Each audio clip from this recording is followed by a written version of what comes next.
Sa video na ito ay pag-uusapan po natin ang isa sa mga pinaka-kontrobersyal at pinaka-binabantayang numero sa community ni XRP.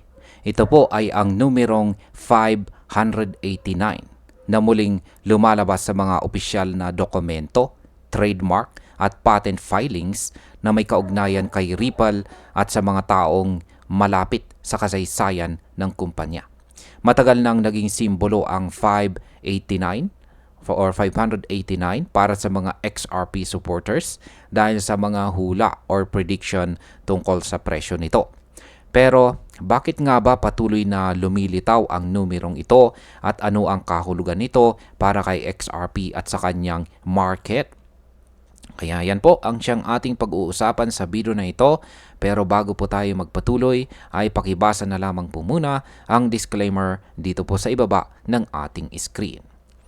Yan, simulan po natin sa kung ano po ang koneksyon ng numerong 589 kay XRP at RLUSD.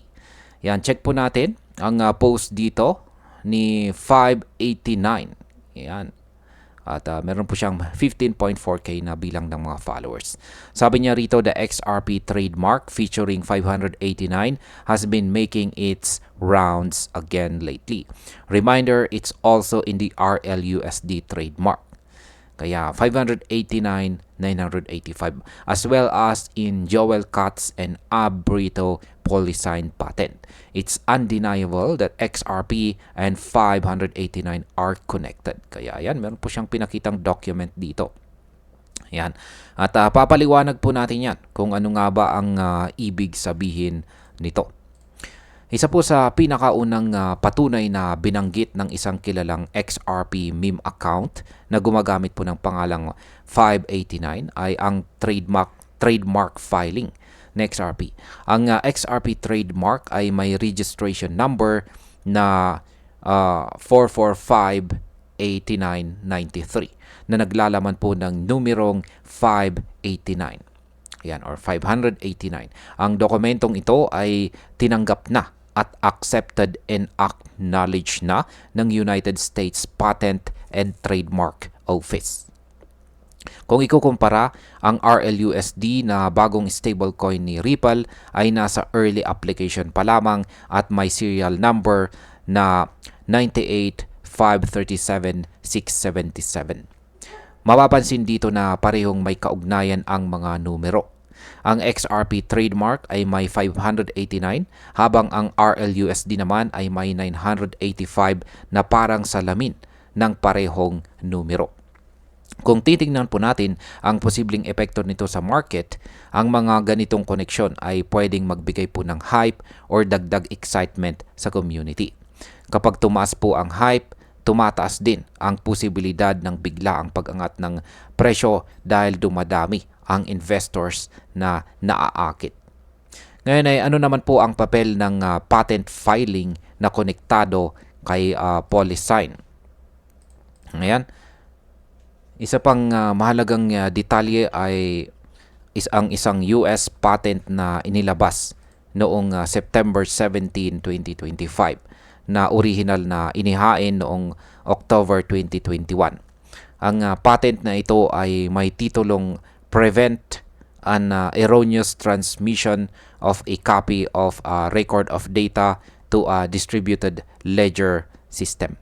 Ang patent number naman nito ay nasa 12095897 na muling naglalaman ng numerong 589.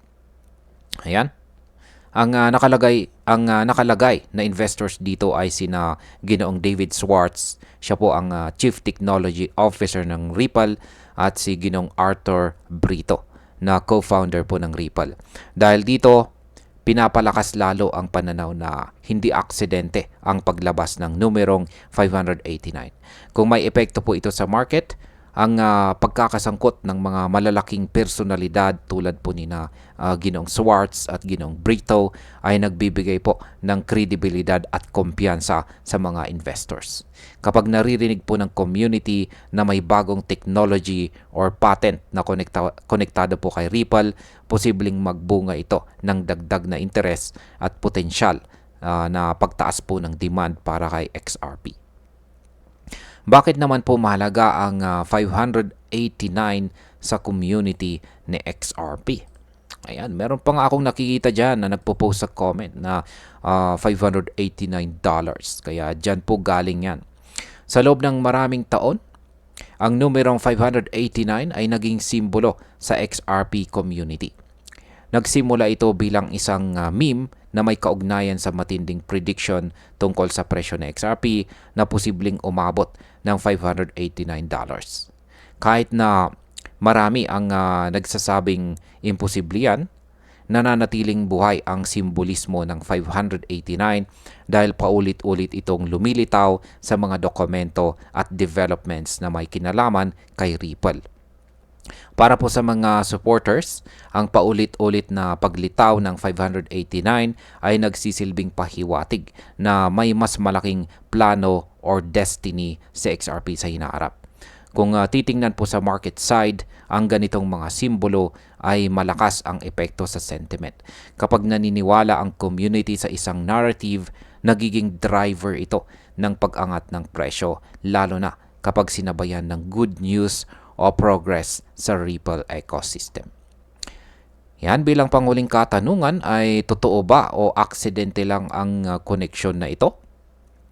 Ang tanong ngayon, aksidente lang ba ang mga numerong ito or sadyang pinaplano talaga ng Ripple at mga taong malapit sa project?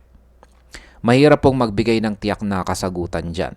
Pero kung titignan po natin, tatlong magkakaibang pagkakataon na lumabas ang numerong 589 sa XRP trademark, sa RLUSD application, at sa PolySign patent. Kaya parang ito po ay parang pasadya at hindi nagkataon lamang kasi tatlong beses nang lumabas.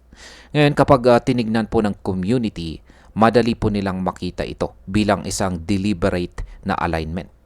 Sa psychology po ng market, ang ganitong klase ng mga pattern ay pwede pong magbunsod ng FOMO or fear of missing out. Kapag dumami po ang mga naniniwala na may mas malalim na kahulugan ang 589, mas lalo po nilang itutulak ang narrative sa natataas sa XRP. Ayan. Ngayon ay ano po ang maaring epekto nito sa presyo ng XRP? Kung pagbabasihan po natin ang market behavior, ang mga simbolo at memes tulad po ng 589 ay hindi dapat maliitin. Dito po sa mundo ng crypto, kahit simpleng narrative ay pwede pong magdulot ng malaking galaw sa presyo. Posible pong magdulot ito ng short-term rally para kay XRP dahil po sa hype na dala ng numerong 589. Ngunit sa long term, ang tunay po na magpapaangat sa kanya ay ang adoption ng Ripple technology, regulatory clarity, at paggamit ng RLUSD stablecoin. Kaya habang ang 589 ay nagbibigay ng excitement, ang tunay na batayan ng presyo ng XRP ay mananatili sa kanyang utility at paggamit sa financial system. Bilang panghuli, para sa akin, ang paulit-ulit po na paglabas ng numerong 589 ay isang interesting na phenomenon para sa XRP community. Hindi man ito direktang magpapatunay na tataas sa XRP sa $589, malinaw na may malakas itong epekto sa narrative at sa kumpiyansa ng mga supporters. Kung titingnan po sa market perspective, ang ganitong klase ng symbolism ay nagbibigay ng dagdag na hype na pwedeng magdulot ng positive momentum para kay XRP. Pero sa dulo, dapat pa rin tayong bumalik sa fundamentals. Ang halaga po ni XRP ay nakasalalay pa rin sa adoption ng kanyang technology at kung paano po tatanggapin ng mga regulators at financial institutions sa buong mundo. Sa madaling salita, maganda po ang 589 bilang simbolo ng pag-asa at excitement ng community, pero ang tunay na laban ni XRP ay nasa kanyang real-world adoption at paggamit sa global financial system. At ayan, hanggang dito na lamang po tayo sa video na ito mga ka-crypto. Marami pong salamat sa panonood. Ingat po tayo lagi at God bless po sa ating lahat.